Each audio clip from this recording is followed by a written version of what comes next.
let's do some Plotinus. This will be a video on the third Aeneid, the eighth tractate, and hopefully it will be a brief look at some things Plotinus says about the one. I really don't want to just keep reviewing and reviewing a simple account of Plotinus metaphysics, but I don't know that I have a choice. There's the one, the ultimate reality, also known as the good, and then there's divine mind or intellect, nous, N-O-U-S, or nu, omicron, upsilon, sigma, and then there's universal soul, and then there's individual souls, and then there's hylomorphs, and then there's prime matter. I'm not going to stop to define hylomorph and prime matter at this time, however. All right, Plotinus says, or think of the life coursing through some mighty tree, while yet it is the stationary principle of the whole, W-H-O-L-E, in no sense scattered over all that extent, but as it were vested in the root. It is the giver of the entire and manifold life of the tree, but remains unmoved itself, not manifold, but the principle of that manifold life. In other words, picture the life of a tree as the unifying principle that brings life and oneness to all the different parts of a tree, transforming all the different branches and leaves and the trunk into part of a single organism. And this surprises no one, though it is in fact astonishing how all that varied vitality springs from the unvarying, and how that very manifoldness could not be unless the multiplicity there were something all singleness, for the principle is not broken into parts to make the total. On the contrary, such partition would destroy both. Nothing would come into being if its cause, thus broken up, changed character. In other words, nothing can exist without some underlying unity that makes it into a single whole, W-H-O-L-E, rather than just a bunch of different pieces. Thus, we are always brought back to the one. The concept of oneness, the reality of oneness, is necessary for us to understand anything. Every particular thing has a one of its own to which it may be traced. The all has its one, its prior, but not yet the absolute one. Through this we reach that absolute one where all such reference comes to an end. So if I'm reading him rightly, and there's no issues in translation, I'm using the simple public domain translation by Stephen McKenna here. There is some kind of a oneness of all things. The one that makes everything part of the whole of reality rather than just separate pieces. But that's not the one, the ultimate reality. Not yet. There's just a little bit higher to go to reach the one itself. Now, when we reach a one, the stationary principle in the tree, in the animal, in soul, in the all, we have in every case the most powerful, the precious element. When we come to the one and the authentically existent beings, their principle and source and potentiality, shall we lose confidence and suspect it of being nothing? I think I may give it a try at paraphrasing that question. All right, we've talked about the oneness of a tree, or the oneness of this book, the unity that takes all the pages and unites them into a single book. Okay, and then there's the oneness of all things that makes this a universe rather than a bunch of just distinct pieces. And the one itself is beyond all that.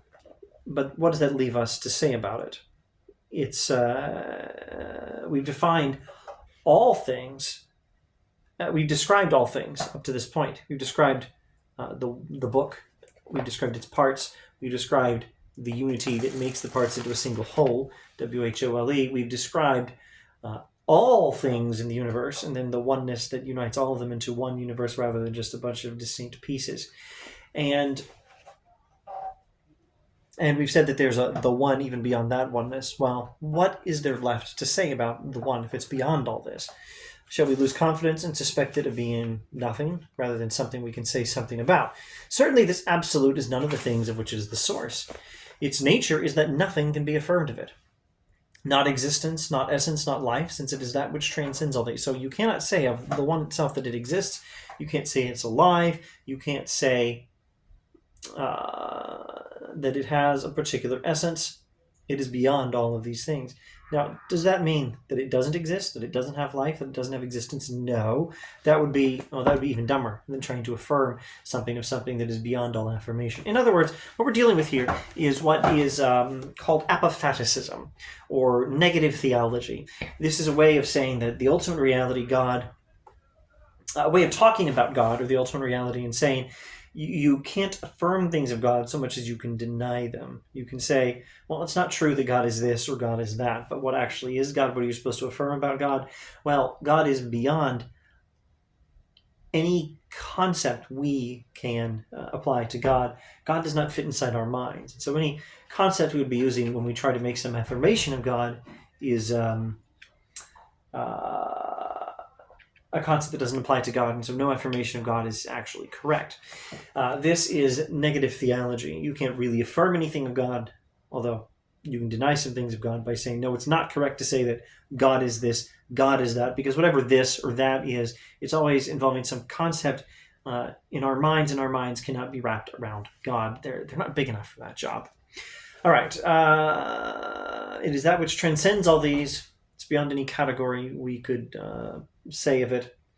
Thrusting forward to this, attaining and resting in yourself, seek to grasp it more and more, understanding it by that intuitive thrust alone, but knowing its greatness by the beings that follow upon it and exist by its power, so you can know something about the greatness of the one. So here, in a sense, we are affirming something, even while we're saying we can't actually affirm it, which means maybe we're not doing purely negative theology, or apophaticism. Maybe we're doing analogical theology, the sort of thing Thomas Aquinas is famous for. The way of talking about God by analogy. You know, some things you can sort of affirm, and it's kind of like that, but it's also kind of not like that. What were we saying? Let's not compare this to Aquinas. Let's say, just, explain Plotinus on his own terms, best we can. You can know the greatness of the one by observing the things that follow upon it and exist by its power. But also, the main point, I think, of what he just said here is not that we seek to have some set of affirmations about the one that we can make.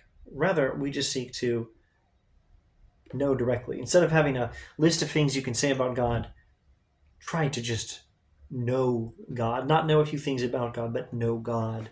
That's the idea. Another approach. The intellectual principle is a seeing, and a seeing which itself sees. Therefore, it is a potentiality which has become effective.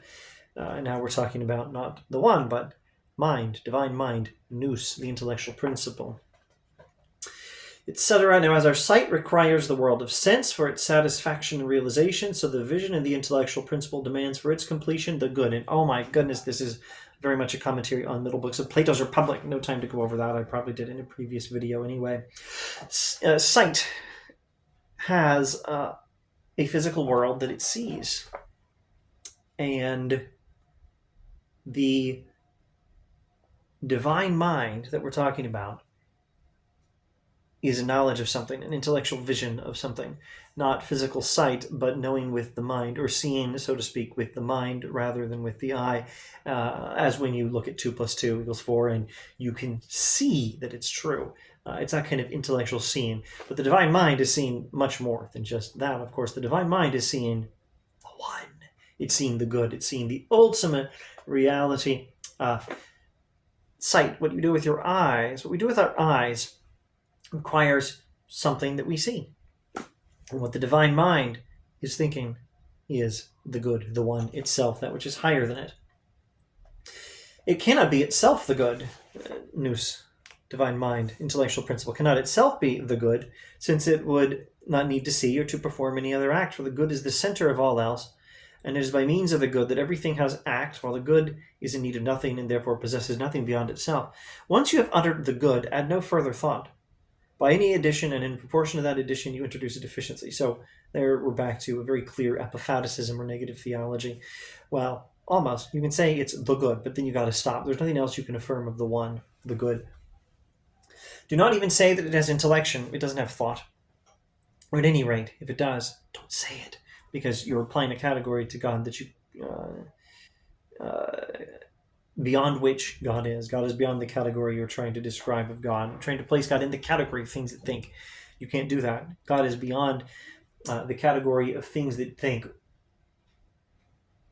insofar as you can understand that category. Let me see if I can phrase that a little better. God is not in the category of things that think when you can understand what it means for those things to be thinking. Do not even say that it has intellection. You would be dividing it. It would become a duality, intellect and the good. The good has no need of the intellectual principle, which on the contrary needs it. Divine mind needs the one, not vice versa. If you say that that the one even is contemplating itself, then you're making some distinction between two different parts, but it's supposed to be unlimited unity. It's not the mind and the self that the mind is thinking. When the ultimate divine mind thinks of itself, now there's the one itself, and then there's divine mind one step below. The good has no need of the intellectual principle, which on the contrary needs it, and attaining it is shaped into goodness and becomes perfect by it. The form this received, sprung from the good, brings to it likeness with the good. Thus, the traces of the good discerned upon it must be taken as indication of the nature of that archetype. We form a conception of its true character from its image playing upon the intellectual principle. In other words, can again ascend through knowledge of lower levels of divinity to some awareness, comprehension of the one. Understand how divine mind works, and you'll understand something about what it knows, the one which is above it. I'm going to skip a bit and just go to the end, the conclusion of this. Let's see. Well, half a moment. All right, let's not skip as far ahead as I was going to. Let's read in this Penguin edition, page 247, the last 3 paragraphs. But as one that looks up to the heavens and sees the splendor of the stars, thinks of the Maker and searches. So whoever has contemplated the intellectual universe and known it and wondered for it must search after its Maker too. This is in Plato language, talking about someone who's contemplated the forms and contemplated the truths of math, and has wondered what is the cause, what is the maker of all of them. What being has raised so noble a fabric, and how? Who has begotten such a child? This intellectual principle, nous, divine mind, this lovely abundance, so abundantly endowed. The source of all this cannot be an intellect. It didn't create itself, it didn't beget itself, nor can it be an abundant power. It must have been before intellect and abundance were. These are later things, and of lack, abundance had to be abundant, and intellection needed to know. Everything you can say about divine mind, the world of the forms, the non-physical universe, the in particular the consciousness of divine mind, everything you can say about that depends on something that comes before it, something prior to it. These are very near to the unneeding, divine mind, very near to the one which needs nothing, but they still need something. They are very near to the unneeding, to that which has no need of knowing. They have abundance in intellection authentically as being the first to possess.